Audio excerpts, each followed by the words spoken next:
प्रार्थना म्हणजे स्वर्गातील पित्याशी त्याच्या मुलाने केलेली साधी बातचीत आहे. ती कोणती धार्मिक क्रिया नाही जी करून आपली किंमत सिद्ध करावी लागते किंवा ते पूर्ण करायचं एखादं काम नाही.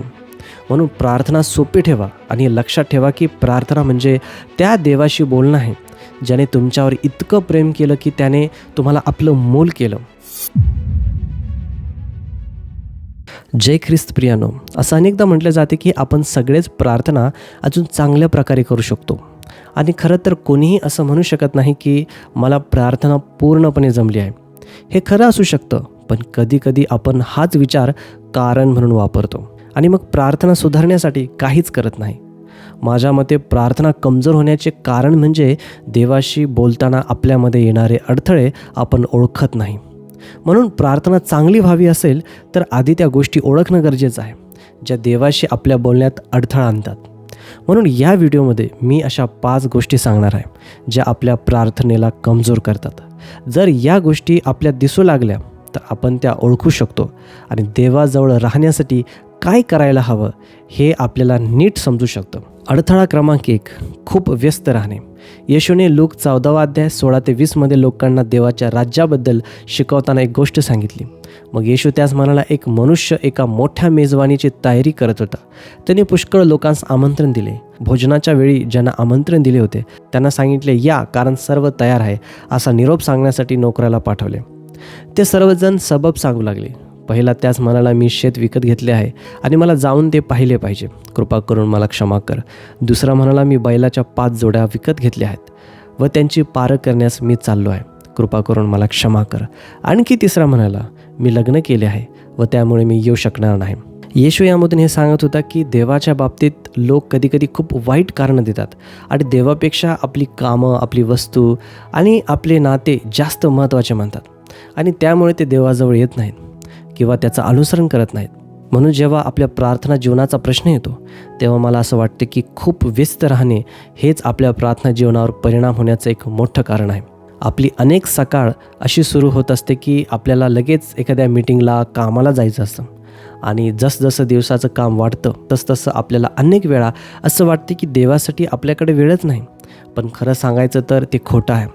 कारण खरं हे नाही की आपल्याकडे वेळ नाही, तर त्या दिवशी देवाला आपण महत्त्व देत नाही. पहा, जीवनात आपण नेहमीच व्यस्त असणार आहोत आणि येशूने सांगितलेल्या गोष्टीतल्या लोकांसारखेच आपणही देवाचं अनुसरण न करण्यासाठी कारणं शोधायला तयार असतो. आपल्या वेळापत्रकात नेहमीच काम, शाळा, अचानक येणाऱ्या भेटी, जबाबदाऱ्या आणि इतर कामं असणारच आहेत.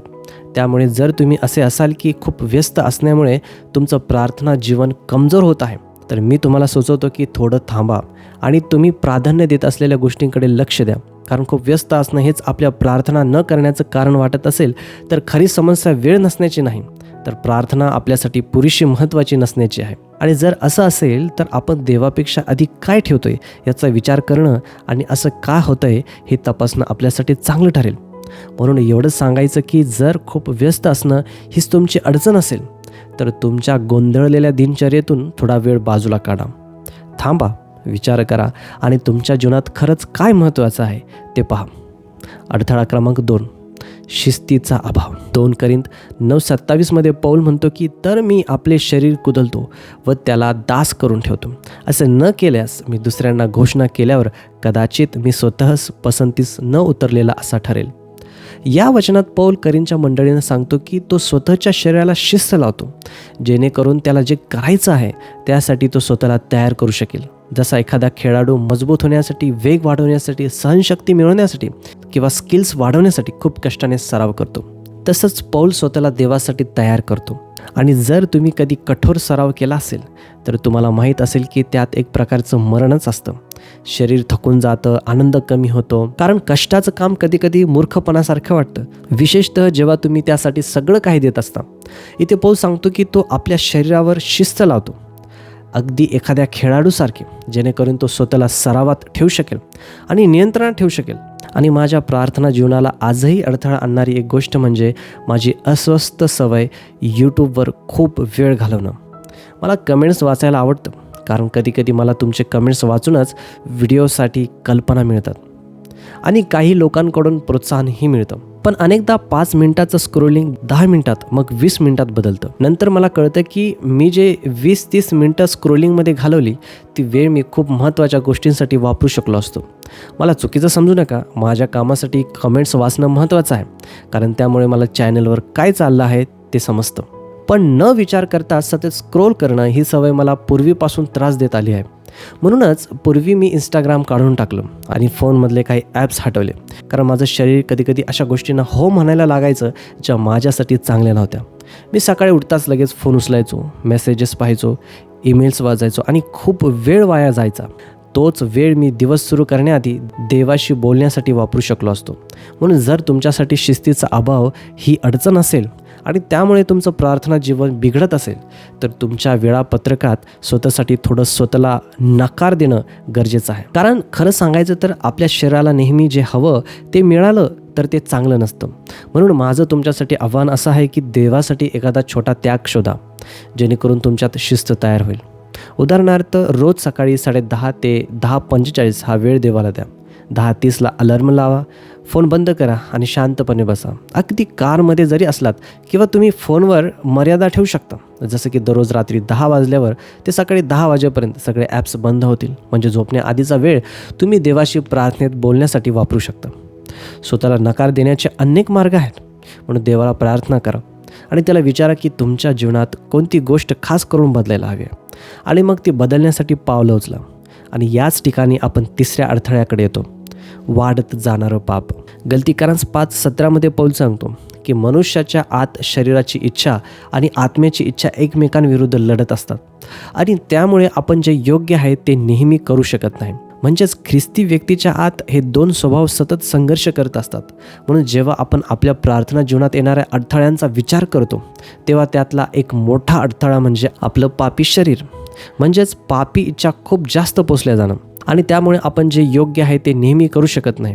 म्हणजेच ख्रिस्ती व्यक्तीच्या आत हे 2 स्वभाव सतत संघर्ष करत असतात. म्हणून जेव्हा आपण आपल्या प्रार्थना जीवनात येणाऱ्या अडथळ्यांचा विचार करतो, तेव्हा त्यातला एक मोठा अडथळा म्हणजे आपलं शरीर, म्हणजेच पापी इच्छा खूप जास्त पोचल्या जाणं. इथे शरीर म्हणजे आपला पापी स्वभाव. पहा, प्रार्थना ही अशी गोष्ट आहे जी आपल्याला आत्म्यानुसार चालायला मदत करते. कारण आपण मनापासून प्रार्थना करतो तेव्हा आपलं मन आणि हृदय थेट देवाशी जोडले जातात. असं झालं की आपल्या आतला आत्मा पोचला जातो आणि आपण आत्म्यानुसार चालायला लागतो. पण जेव्हा आपण मोहाला बळी पडतो आणि पाप करतो, तेव्हा आपलं शरीर पोचलं जातं आणि त्यामुळे आपल्या आतल्या आत्म्याची ताकद कमी होते. म्हणूनच कधीकधी आपली प्रार्थना कमजोर होते, कारण एखादं पाप खूप वाढलेलं असतं आणि त्याच्यासोबत लाज, अपराधीपणा किंवा भीतीही वाढते, ज्यामुळे प्रार्थना करू वाटत नाही. जर तुमच्यासोबत असं होत असेल तर हे समजून घ्या की पापात चालणं म्हणजे आत्म्यात चालणं कठीण करणं आणि त्यामुळे प्रार्थनाही अधिक कठीण होते. कारण खरी प्रार्थना म्हणजे देवासमोर आपलं पाप मान्य करणं आणि त्याबद्दल माफी मागणं.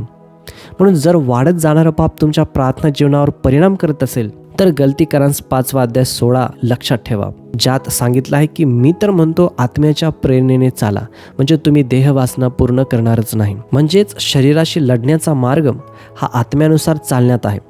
म्हणून तुम्ही जिथे शरीरानुसार 1 पाऊल टाकता, तिथे आत्म्यानुसार 5 पावलं टाकण्याचा प्रयत्न करा आणि ते लगेच करा. पाप कबूल करा, एखाद्या विश्वासू ख्रिस्ती व्यक्तीशी बोला, एखाद्या मित्रासोबत प्रार्थना करा, बायबल अभ्यासाला जा, ऑडिओ बायबल ऐका, सेवेमध्ये सहभागी व्हा, स्वतःचा बायबल अभ्यास करा किंवा शांततेत देवाचा आवाज ऐकायला वेळ काढा.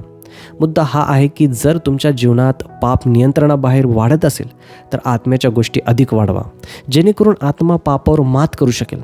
कारण बायबल स्पष्टपणे सांगते की जर तुम्ही आत्म्यानुसार चाललात तर तुम्ही शरीराच्या वासनांना पूर्ण करणारच नाही. अडथळा क्रमांक 4, देवाच्या प्रेमाकडे लक्ष न राहणं. 1 योहान 3:1 असं सांगितलं आहे की आपल्याला देवाची मुले हे नाव मिळाले, ह्यात पित्याने आपल्याला केवढे प्रीतिदान दिले आहे पहा, आणि आपण तसे आहोतच. ह्यामुळे जग आपल्याला ओळखत नाही, कारण त्याने त्याला ओळखले नाही. या वचनात योहान ख्रिस्ती लोकांना सांगतो की देवाचं प्रेम इतकं मोठं आहे की त्याने आपल्याला आपली मुले केलं आहे. आणि खरं सांगायचं तर खूप व्यस्त असणं, शिस्तीचा अभाव आणि वाढत जाणारं पाप याशिवाय हेच कदाचित माझ्या प्रार्थना कमी होण्याचं सगळ्यात मोठं कारण आहे. कारण अनेक वेळा मी प्रार्थनेला देवाशी बोलणं न समजता एक काम म्हणून समजतो जे मला पूर्ण करायचं आहे, आणि हे विसरतो की मी माझ्यावर प्रेम करणाऱ्या देवाशी बोलतोय. जसं आपल्याला ज्यांच्यावर प्रेम आहे त्यांच्याशी बोलण्यासाठी कष्ट घ्यावे लागत नाही, तसंच देवाशी बोलण्यासाठीही कष्ट करण्याची गरज नाही. पण तरी माझ्या मनात असं वाटतं की प्रार्थनेसाठी मेहनत करावी लागते. अनेकदा माझं मन प्रार्थनेला एक काम समजतं आणि ती माझ्या करायच्या कामांच्या यादीत वर जाऊन बसते. नुकतंच हा व्हिडिओ बनवत असताना मी माझी प्रार्थना पुढे ढकलत होतो आणि अचानक मला जाणवलं की प्रार्थना म्हणजे फक्त देवाशी बोलणं आहे आणि मी देवावर प्रेम करतो, मग मी त्याच्याशी बोलणं का टाळतोय? म्हणून जर तुम्ही माझ्यासारखे असाल तर हे लक्षात ठेवा की प्रार्थना म्हणजे स्वर्गातील पित्याशी त्याच्या मुलाने केलेली साधी बातचीत आहे. ती कोणती धार्मिक क्रिया नाही जी करून आपली किंमत सिद्ध करावी लागते किंवा ते पूर्ण करायचं एखादं काम नाही. म्हणून प्रार्थना सोपी ठेवा आणि हे लक्षात ठेवा की प्रार्थना म्हणजे त्या देवाशी बोलणं आहे ज्याने तुमच्यावर इतकं प्रेम केलं की त्याने तुम्हाला आपलं मूल केलं. अडथळा क्रमांक 5, प्रार्थनेसाठी नको त्या नियमांची निर्मिती करणं. मार्क 7:1-2 मध्ये आपण पाहतो की काही परुष आणि धार्मिक शिक्षक येशूकडे आले आणि त्यांनी त्याच्या शिष्यांवर टीका केली कारण ते जेवणाआधी त्यांच्या पद्धतीने हात धुवत नव्हते. पण जुन्या कराराच्या नियमांमध्ये ही हात धुण्याची पद्धत कुठेही लिहिलेली नव्हती.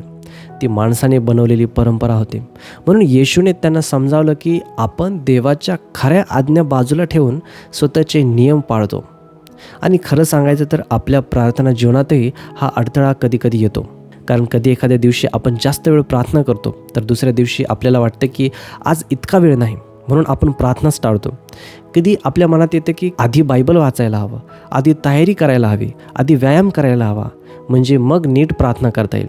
आणि हळूहळू आपल्याला कळतं की आपणही पुरुषांसारखे स्वतःसाठी असे नियम बनवत आहोत जे देवाने आपल्याला कधीच सांगितले नाहीत. म्हणून जर आपल्याला असं वाटत असेल की प्रत्येक वेळी प्रार्थना 5, 10 किंवा 15 मिनिटाचीच हवी किंवा प्रार्थनेआधी बायबल वाचायलाच हवं, गुडघ्यावर बसायलाच हवं किंवा घरी एकट्यानेच प्रार्थना करायला हवी, तर हे समजून घ्या की या गोष्टी मदत करू शकतात पण त्या आवश्यक नाहीत.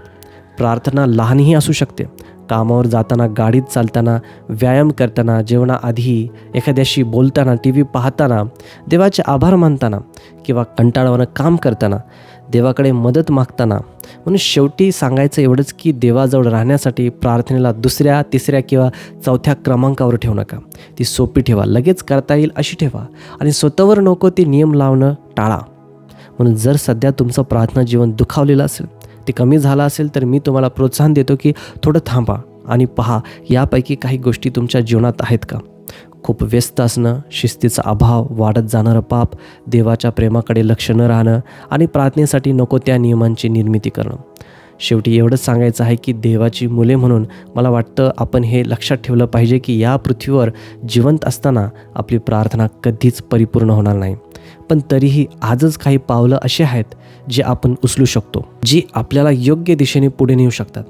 आणि त्यातलं एक महत्त्वाचं पाऊल म्हणजे सध्या आपल्याला नेमकं काय अडथळा आणत आहे हे ओळखणं, जेणेकरून ते दूर करण्याची आपल्याला चांगली संधी मिळू शकेल. म्हणून मला आशा आहे की हा संदेश तुम्हाला मदत करेल. आणि जेव्हा तुम्ही प्रार्थना करता आणि देवाशी जोडण्याचा प्रयत्न करता तेव्हा आज हे लक्षात ठेवा की येशू तुमच्यावर प्रेम करतो. जर हा व्हिडिओ तुमच्यासाठी आशीर्वादित ठरला असेल तर कृपया लाईक करा, सबस्क्राईब करा आणि नोटिफिकेशन बेल दाबा, म्हणजे एकही व्हिडिओ चुकणार नाही. कृपया हे लक्षात ठेवा की माझं देव फक्त व्हिडिओ बनवणं नाही, तर देवासोबतच्या तुमच्या चालण्यात खऱ्या अर्थाने प्रभाव पाडणं आहे. आणि जर तुम्ही अजूनही या चॅनलला सबस्क्राईब केले नसेल आणि तुम्हाला आमचा पाठिंबा द्यायचा असेल तर कृपया चॅनल सबस्क्राईब करा आणि व्हिडिओला लाईक करा. प्रभू तुम्हाला आशीर्वादित करो.